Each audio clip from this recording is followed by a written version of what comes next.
objek yang dinilai. Yang ketiga ada validitas dan reliabilitas. Yang keempat ada ordinary square. Dan yang kelima ada hasil uji hipotesis. Dan yang terakhir ada implikasi ilmiah dan manajerial. Untuk selanjutnya ada objek penelitian. Di sini objek penelitian yaitu masyarakat Cimahi. Yang kedua ada atribut dari objek yang akan diteliti yaitu green product harvesting, attitude power green product, dan green product knowledge. Yang ketiga ada objek yang dinilai yaitu produce invention asset function. Di sini terdapat masalah yang dihadapi dari objek yang dinilai. Menurut Diana Wijaya menyampaikan selama periode akhir 2023 berjalan, Panasonic mengalami pertumbuhan penjualan elektronik sekitar 15%. Kenaikan penjualan tersebut ditopang oleh produk asli lantaran cuaca panas dan kepanjangan masih terjadi di beberapa wilayah Indonesia. Namun demikian, walau market share dari produk asli Panasonic tertinggi serta didukung oleh pertumbuhan penjualan yang tinggi, sehingga produk Panasonic mengalami penurunan 3 tahun terakhir. Selanjutnya di sini ada model konseptual. Untuk hipotesis pertama, satu, green product harvesting berpengaruh terhadap produksi invention. Yang hipotesis kedua, attitude power green product berpengaruh positif terhadap produksi invention. Hipotesis tiga, green product knowledge berpengaruh positif terhadap produksi invention. Dan hipotesis 4, green product harvesting yaitu power green product dan green product knowledge secara simultan berpengaruh terhadap produksi invention. Selanjutnya di sini untuk X1 semua item dinyatakan valid karena yang dihitung lebih besar dari yang valid. Selanjutnya X2 yaitu power green product, semua item dinyatakan valid karena yang dihitung juga lebih besar dari yang valid. Untuk green product knowledge dinyatakan valid, hitung semua dinyatakan valid dan itu lebih besar dari yang valid. Dan selanjutnya ada proses invention sama dinyatakan valid. Soalnya yang itu lebih besar dari yang ada. Yo. Baik, perkenalkan saya sudah bertambah. Saya akan melanjutkan presentasi rekan saya. Yang pertama ada uji reliable atau reliabilitas. Dengan semua variabel itemnya dinyatakan reliable karena nilai pemahamannya lebih besar dari kriteria.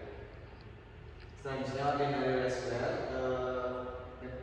Yang pertama ada uji normalitas, yaitu menguji pengaruh dari X1, X2, X3 terhadap Y. Dinyatakan berdistribusi normal karena nilai signifikansinya lebih besar dari 0,05. Selanjutnya uji multikolinearitas. Yang pertama ada pengaruh X1 terhadap Y dengan toleransi value-nya lebih besar dari 0,1 dan nilai P-nya lebih kurang dari 10. Dinyatakan tidak terdapat korelasi yang sempurna. Selanjutnya ada pengaruh X2 terhadap Y dengan toleransi value-nya lebih besar dari 0,1 dan nilai P-nya lebih kurang dari 10, yang artinya tidak terdapat korelasi sempurna.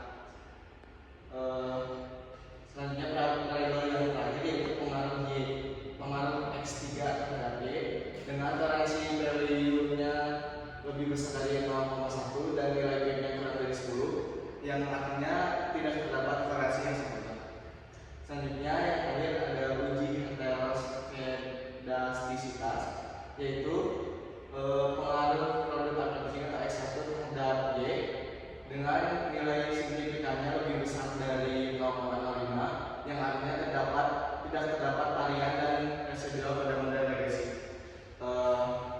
Selanjutnya ada X2, pengaruh X2 terhadap Y dengan nilai signifikannya lebih besar dari 0,05, yang artinya tidak terdapat kesamaan harian juga. Dan yang terakhir ada pengaruh X3 terhadap Y dengan nilai signifikan lebih besar dari 0,05, yang artinya terdapat kesamaan harian dan juga residual pada model regresi. Terima kasih. Go. Perkenalkan saya Fajar, izin melanjutkan presentasi dari kerja.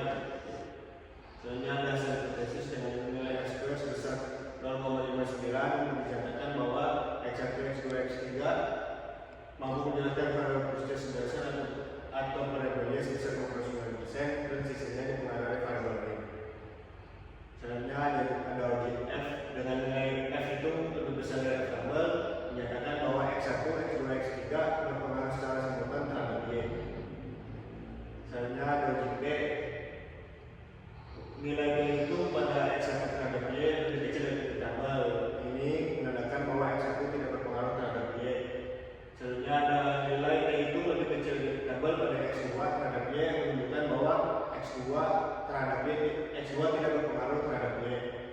terakhir ada X3 dengan nilai terhitung lebih besar dari tabel menunjukkan bahwa X3 berpengaruh terhadap Y. Selanjutnya implikasi ilmiah. Berdasarkan hasil penelitian yang kami lakukan terhadap 42 responden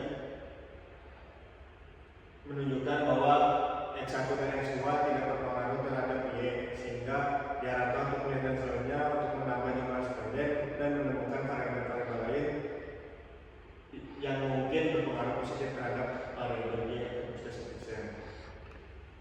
Selanjutnya, implikasi manajerial utama dari Panasonic terus fokus pada pengembangan program melalui konten. Dengan begitu, PT Panasonic secara efektif dapat meningkatkan pengetahuan konsumen mengenai produk hijau mereka. Yang kedua, PT Panasonic dapat menyajikan informasi yang jelas tentang bahan-bahan ramah lingkungan yang digunakan dalam produk AC Panasonic. Yang terakhir, fokus pada penguatan kesadaran merek berkelanjutan.